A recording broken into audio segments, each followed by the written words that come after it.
दोस्तों, ये बात आज से 2 साल पुरानी है। मैं मेरे 2 दोस्त हम जिम कॉर्बेट गए थे। अक्सर हम जिम कॉर्बेट जाया करते हैं क्योंकि वो एक ऐसी जगह है जहाँ हम जाके एकदम रिलैक्स फील और एकदम अच्छा फील करते हैं। ये वाक़या शुरू करने से पहले मैं आपको एक बात बताना चाहता हूँ कि जंगल में हम भी वही होते हैं, आप भी वही होते हैं, जंगल भी वही होता है, लेकिन वहाँ हर मोड़ पर एक नया सस्पेंस रहता है। कब क्या हो जाए वहाँ पर ये कोई नहीं जानता। यही चीज़ हमें जंगल की तरफ खींचती है। बात कुछ ऐसी थी, हम तीनों रात में अक्सर घूमने निकल जाया करते हैं क्योंकि जंगल से सटे जो गांव है वहाँ पर हमारी कोई दोस्ती है। तो उन लोगों से मिलने के लिए और जंगल में क्या चल रहा है ये जानने के लिए हम अक्सर रातों को गाड़ी उठा के निकल जाते हैं। तो जबकि जंगल में रात में घूमना सेफ नहीं होता है, लेकिन जंगल के लिए दिल में चाहत और नॉलेज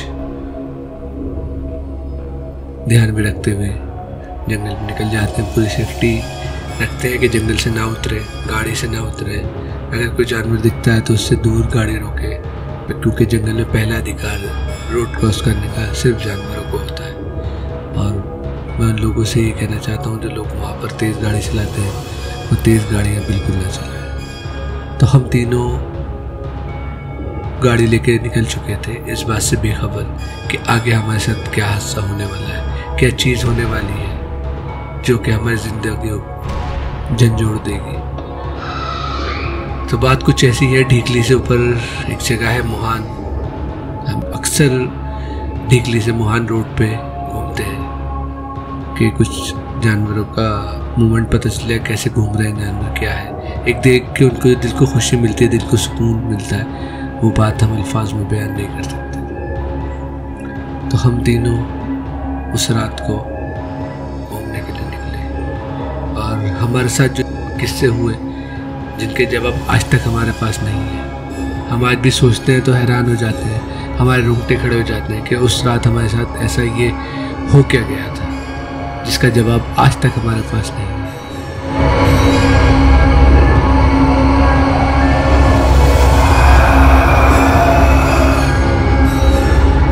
जंगल की भी एक अपनी खासियत है। अक्सर जंगल में छलावे होते हैं, चीज़ें जैसी दिखती हैं वैसी होती नहीं है। तो बात कुछ ऐसी है दोस्तों, मैं फराज ईशान हम रात को निकले ढीकली। तो बीच में एक चाय की टपरी पड़ती है गर्जिया मंदिर के पास। हमने वहाँ बैठ के चाय पी। सर्दियों की रातें थी वो और कोई शोर नहीं, जंगल ऐसा लग रहा था खामोश। तो हम तीनों अकेले थे टपरी पे और वहाँ का जो ओनर था उसने हमें चाय बनाई। हम चाय पी रहे थे और आपस में बातें डिस्कस कर रहे थे कि आजकल सर्दियाँ हैं तो साइटिंग कम है। एक हो जाता है कि सर्दियों में लोग कहते हैं साइटिंग कम होती है, बट ऐसा नहीं है। जंगल में कभी भी किसी टाइम भी कुछ भी हो सकता है। तो हम बैठे ही थे तो वहाँ से एक ट्रक गुजरा। ट्रक वाले ने बताया कि अभी उसने पीछे कॉल सुनी है, अलार्म कॉल सुनी है, डियर अलार्म कॉल्स।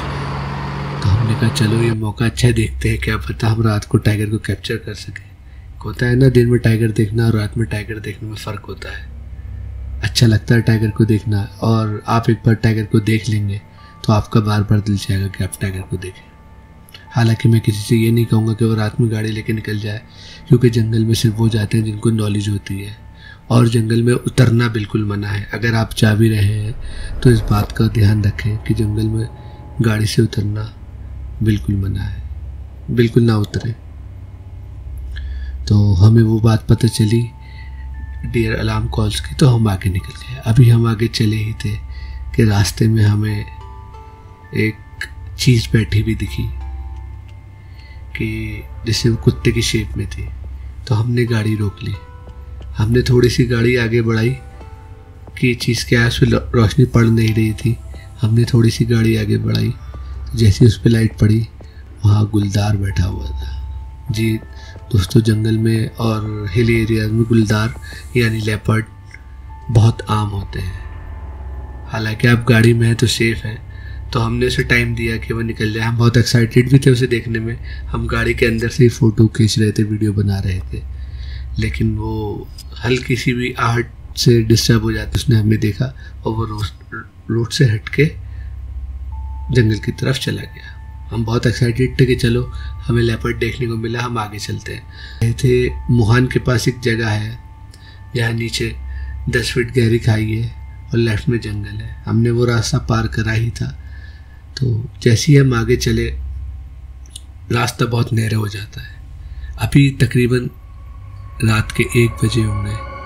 हमारी गाड़ी 20 से 30 की स्पीड पे थी, क्योंकि हम जंगल में सेफ्टी का और जानवरों की सेफ्टी का ध्यान रख के चलते हैं। चल ही रहे थे कि एक चीज़, सफ़ेद कलर की चीज़ हमारी गाड़ी से आके टकराई और आगे चली गई। अब हम परेशान थे, हमें वो टक्कर महसूस हुई।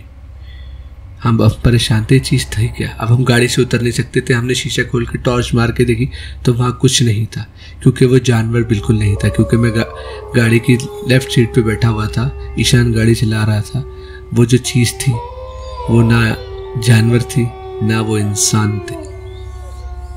वो चीज़ जो थी एक अजीब ही चीज़ थी जिसको हम वर्ड्स में डिस्क्राइब नहीं कर सकते। देखने में तो वो इंसानों जैसा था स्ट्रक्चर में, लेकिन उसके सारे जिस्म पे बाल थे। बस ये हमें सेकंड्स के लिए दिखा था और वाइट कलर के उसने कपड़े पहन रखे थे। वो चीज़ टकराई सेकंड्स में और निकल गई। अब हम घबराए, था क्या, क्योंकि जानवर होता तो जाहिर सी बात है उसकी कोई मूवमेंट होती, वो दिखता जाते थे, लेकिन कोई चीज़ नहीं थी। अब हमें थोड़ी सी घबराहट शुरू हो गई थी कि ये क्या था। अभी हम सबकॉन्शियस माइंड में ही थे। अभी हमने होश संभाला ही था अपना कि ये क्या था। तो मेरा दोस्त ईशान मुझसे कहता है, क्या तुमने वही देखा जो मैंने देखा? मैंने थोड़ी देर उसकी आंखों में देखा और मैंने कहा, हाँ मैंने भी वही देखा जो तुमने देखा। ये चीज़ थी क्या? क्योंकि इंसान वहाँ दूर दूर तक नहीं हो सकता, और रात के उस वक्त तो बिल्कुल नहीं हो सकता। और आदमी कोई इंसानी चीज़ होती तो हमें गिरती हुई या जाती हुई दिखती। और गाड़ी हम बहुत स्लो चला रहे थे, तो कोई जानवर भी होता तो उसको नुकसान नहीं होता, क्यों इतनी हल्की थी गाड़ी। लेकिन वो चीज़ सेकंड्स में आई क्रॉस करते हुए और हमें टकरा के चली गई। ना कोई पेड़ हिला, ना कोई चीज़ दिखी, बस गाड़ी से टकराई और गायब। अब परेशान कर देने वाली बात ये थी कि वो चीज़ हमारे दूसरे दोस्त फराज ने भी वही देखा था। वो भी हैरान था, उसकी आंखों में भी खौफ था, एक अजीब सा डर था। वो हमसे कुछ कह नहीं पा रहा था, लेकिन हम उसकी आंखों में देख के समझ रहे थे कि उसने भी वो चीज़ को देख लिया है। अब परेशानी ये थी कि गाड़ी से उतर नहीं सकते थे, या तो गाड़ी को बैक ले जाते या गाड़ी से आगे जाते। मानो हम सब पे खौफ सा तारी हो गया था कि ये हुआ तो हमारे साथ क्या हुआ। तो हमने मिलकर ये फैसला करा, चलो अब इस बात को भूल जाते हैं, ऐसा कर देते हैं कि जैसे हमारे साथ कुछ हुआ ही नहीं। तो हमने ये सोचा और आगे निकल के गाड़ी पैक करके वापस जाने की हमने तैयारी करी। वापस उस रोड पे आए तो कुछ नहीं था, नॉर्मल हम आगे बढ़ते रहे। वापस मुहान के पास से थोड़ा सा आगे बढ़े ही थे, सुंदरखाल गांव के बराबर में हमारी गाड़ी पंचर हो जाती है। अब परेशानी ये थी कि जंगल और आधी रात और टायर पंचर। हालांकि स्टेपनी और सारा सामान डिक्की में रखा हुआ था, लेकिन चुनौती ये थी कि अब गाड़ी का पंचर कौन लगाए। आगे जा नहीं सकते थे, कोई मदद रास्ते पे थी नहीं, और चारों तरफ जान का खतरा था क्योंकि जंगल है। तो हम तीनों ने डिसाइड करा कि अब हम तीनों उतरते हैं। एक टॉर्च डालेगा, एक टायर लगाएगा, और तीसरा इधर उधर ध्यान रखिएगा, कॉल पे ध्यान रखिएगा, क्योंकि ऐसी मूवमेंट तो नहीं हो रही आसपास। तो मैंने ये संभाला कि मैं जंगल के ऊपर ध्यान रखता हूँ, कहीं इधर उधर से कुछ चीज़ तो नहीं आ रही। फराज ने कहा कि मैं टॉर्च रखता हूँ अपने हाथ में, पीछे की तरफ देखता हूँ, और ईशान ने कहा मैं स्टेपनी चेंज करता हूँ। तो हम देखने लगे तो सुंदर खाल के बराबर में एक रास्ता पगडंडी जा रही थी। अक्सर कहते हैं सुंदर खाल वो गाँव है जहाँ भावों का आना जाना रहता है। मान लो हमारी सिचुएशन ऐसी थी, डर दिल में पहले ही था तीनों के, और गाड़ी ख़राब होती ऐसा लग रहा था कि बस पता नहीं अब क्या हो जाएगा। तो वो जो पगडंडी थी मैं उसकी तरफ देखने लगा। मानो वो पगडंडी खाली थी, मगर बार बार दिल में ख्याल आ रहा था कि अब यहाँ से बाघ आ रहा होगा। होता है डर में कि आपका दिल, आपका दिमाग कुछ अजीब ही हरकत करने लगते हैं। तो मैं देख ही रहा था, ईशान पंचर बना रहा था, फराज जो है पीछे टॉर्च मार के देख रहा था। ईशान ने टायर चेंज कर डिक्की में रखा और हमसे बोला दबी आवाज़ में कि चलो गाड़ी में बैठ जाओ, टायर चेंज हो गया है। तो हम एक सुकून की सांस लेते हुए जैसी गाड़ी में बैठे, जैसी ईशान ने लाइट ऑन करी तो अब हमारी आंखें दंग की दंग रह गई थी, क्योंकि हमारे सामने हमारी गाड़ी से 6 मीटर की दूरी पर बाघ खड़ा था।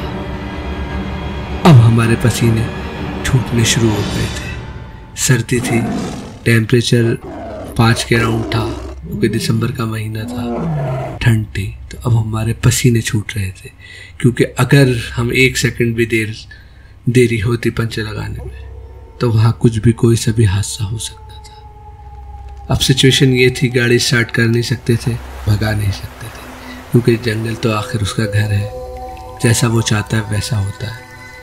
आपके घर में नहीं आया, आप उसके घर में गए। वो बाघ हमारे सामने बैठ गया गाड़ी के आगे, क्योंकि उस रोड पे लोगों का आवन जावन नहीं था उस टाइम, तो बाघ वहीं बैठ गया। अब हम हॉर्न बचा के उसे भगाना नहीं चाह रहे थे और टेंशन का सा माहौल था। हमारे मोबाइल की बैटरी जो थी डाउन हो गई थी। राज का मोबाइल काम कर रहा था, नेटवर्क नहीं थे, तो उसने वीडियो बनाना स्टार्ट कर दिया अपने मोबाइल से। तो कम से कम हमें 15 मिनट लगे वहाँ पर बैठे हुए। 15 मिनट बाद अचानक से कोई पंछी बोला, नाइट जार या कुछ, तो टाइगर डिस्ट्रैक्ट हुआ। उस आवाज़ से उसने रास्ता छोड़ा और हमने गाड़ी जल्दी से स्टार्ट करी और हम अपने रूम की तरफ निकल पड़े, ढीकली की तरफ। अभी हम रूम पे आके बैठे ही थे तो ऐसा लगा कि हमें कोई चीज़ फॉलो कर रही है, जैसे किसी ने हमें फॉलो करा। वहाँ से हमारा रूम तकरीबन 6 किलोमीटर की दूरी पे होगा, सुंदरखाल से ढीकली। तो अभी हम रूम खोल के अंदर गए ही थे कि हमें बाहर अचानक डीएल अलार्म कॉल सुनाई देने लगी। जैसी अलार्म कॉल्स हमें सुनाई दी तो हमने कहा चलो देखते हैं बाहर क्या है। तो अपने रूम का डोर खोला, मेन डोर, और बाहर आके खड़े। जैसी हमने लाइट मारी, वही बाघ हमारे 10 मीटर की दूरी पे खड़ा था। अब हमें तीनों को खतरनाक डर लगने लगा। हम तीनों के रोंगटे खड़े हो चुके थे।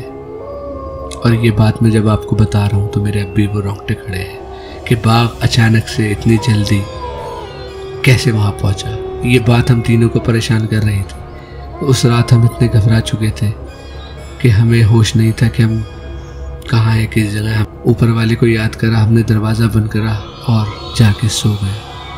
जब सुबह उठे, दिन निकला, तो हमारी जान में भी जान आई कि ये रात को हमारे साथ हुआ क्या था। अब भी आपस में हम तीनों उस रात को याद करते हैं तो सहम जाते हैं। किसी के पास कोई जवाब नहीं था कि वो चीज़ क्या थी जो हमसे टकराई थी, या वो बाघ क्या था जो हमें 2 बार दिखा था। वो रात हमारे लिए ऐसी थी। हालांकि हम लोग एडवेंचर पसंद करते हैं, लेकिन उस रात हमें वो एडवेंचर ने झंझोड़ के रख दिया। वो ऐसा एडवेंचर था जिसका हमारे पास कोई जवाब ही नहीं था। हम किसी को अपनी बात बताते, कोई हमारी बात पे यकीन नहीं करता। हमने आप बात करी कि ये बात हम अपने दिलों में रखेंगे। तो दोस्तों, ये बात मैं आपसे इसलिए शेयर कर रहा हूँ क्योंकि अक्सर लोग मुझसे कहते हैं कोई अपना आप बीता वाक्य बताओ। अक्सर लोग ये कहते हैं कि अपनी आप बीती कोई कहानी सुनाओ। जी हाँ, ये किसी और के साथ नहीं हुआ था, ये हादसा हम तीनों के साथ हुआ था। मैं इसे हादसा इसलिए कहूँगा क्योंकि वो जो भी चीज़ थी वो सुपर नेचुरली थी। वो जो भी चीज़ थी ना वो इंसानों में से थी, ना वो जानवरों में से थी। तो दोस्तों, बड़े बुजुर्ग जो कहते हैं कि जंगल में जैसी चीज़ें दिखती हैं वो वैसी होती नहीं।